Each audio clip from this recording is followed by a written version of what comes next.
हाथ काट कर रख दूंगा ये नाम समझ आ जाए तो। कितनी दिक्कत होगी पता है राम समझ आ जाए तो। भाई राम राम तो कह लोगे पर राम सा दुख भी सहना होगा। पहली चुनौती ये होगी कि मर्यादा में रहना होगा। और मर्यादा में रहना मतलब कुछ खास नहीं कर जाना है, बस त्याग को गले लगाना है और अहंकार जलाना है। अब अपने राम लला के खातिर इतना ना कर पाओगे और शबरी का जूठा खाओगे तो पुरुषोत्तम कहलाओगे। काम क्रोध के भीतर रहकर तुमको शीतल बनना होगा। बुद्ध भी जिसकी इच्छाओं में बैठे वैसा पीपल बनना होगा ये सब कुछ, और वो भी शून्य में रहकर प्यारे। तभी तुमको पता चलेगा कि कितने अद्भुत राम हमारे। सोच रहे हो कौन हूं मैं? चलो बता ही देता हूं। तुमने ही तो नाम दिया था मैं पागल कहलाता हूं। नया नया हूं यहाँ पे तो ना पहले किसी को देखा है। वैसे तो हूं त्रेता से, मुझे कृष्ण किसी ने कलयुग भेजा है। भाई बात वहां तक फैल गई है कि यहाँ कुछ तो मंगल होने को है कि भरत से भारत हुए राज में सुना है राम जी आने को है। बड़े भाग्यशाली हो तुम सब। नहीं, वहां पे सब यही कहते हैं कि हम तो राम राज्य में रहते थे पर इन सब में राम रहते हैं। यानी तुम सब में राम का अंश छुपा है। नहीं मतलब वो तुम में आते हैं रहने। सच है या फिर गलत खबर? अगर सच्ची है तो क्या कहने। तो सबको राम पता ही होगा, घर के बड़ों ने बताया होगा। तो बताओ फिर कि क्या है राम। बताओ फिर कि क्या है राम।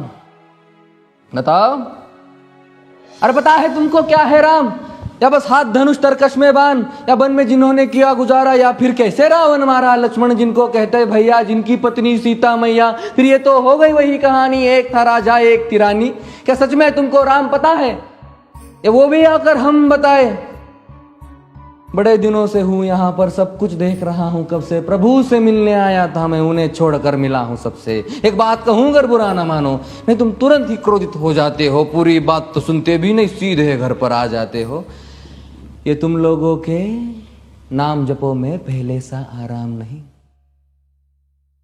ये तुम लोगों के नाम जपो में पहले सा आराम नहीं। इस जबरदस्ती के जय श्री राम में सब कुछ है, बस राम नहीं। ये राजनीति का दाया बाया जितना मर्जी खेलो तुम। दाया बाया, अरे दाया बाया ये तुम्हारी वर्तमान प्रादेशिक भाषा में क्या कहते हो उसे? हाँ वो लेफ्ट एंड राइट। ये राजनीति का दाया बाया जितना मर्जी खेलो तुम चेतावनी को, लेकिन मेरी अपने जहन में डालो तुम। निजी स्वार्थ के खातिर अगर कोई राम नाम को गाता हो तो खबरदार अगर जुर्रत की और मेरे राम को बांटा तो। भारत भू का कवि हूं मैं, तभी निडर हो कहता हूं राम है मेरी हर रचना में, मैं बजरंग में रहता हूं। भारत की नींव है कविताएं और सत्य हमारी बातों में, तभी कलम हमारी तीखी और साहित्य हमारे हाथों में। तो सोच समझ कर राम कहो तुम। ये बस आतिश का नारा नहीं, जब तक राम हृदय में नहीं तुमने राम पुकारा नहीं। राम कृष्ण की प्रतिभा पर पहले भी खड़े सवाल हुए। ये लंका और ये कुरुक्षेत्र यूं ही नहीं थे लाल हुए।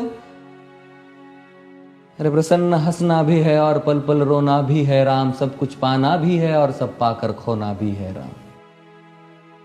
ब्रह्मा जी के कुल से होकर जो जंगल में सोए हो, जो अपनी जीत का हर्ष छोड़ रावण की मौत पे रोए हो। शिव जी जिनकी सेवा खातिर मारुत रूप में आ जाए, शेष नाग खुद लक्ष्मण बनकर जिनके रक्षक हो जाए। और तुम लोभ क्रोध अहंकार छल कपट सीने से लगा कर सो जाओगे तो कैसे भक्त बनोगे उनके, कैसे राम समझ पाओगे? अघोर क्या है पता नहीं और शिव जी का वरदान चाहिए। ब्रह्मचर्य का इल्म नहीं, ने भक्त स्वरूप हनुमान चाहिए।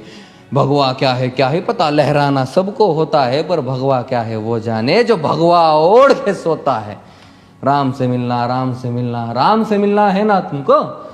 निश्चित मंदिर जाना होगा पर उससे पहले भीतर जा संग अपने राम को लाना होगा। जय सिया राम। और हाँ, अवधपुरी का उत्सव है, कोई कसर नहीं, सब खूब मनाना। मेरे प्रभु है आने वाले, रथ को उनके खूब सजाना।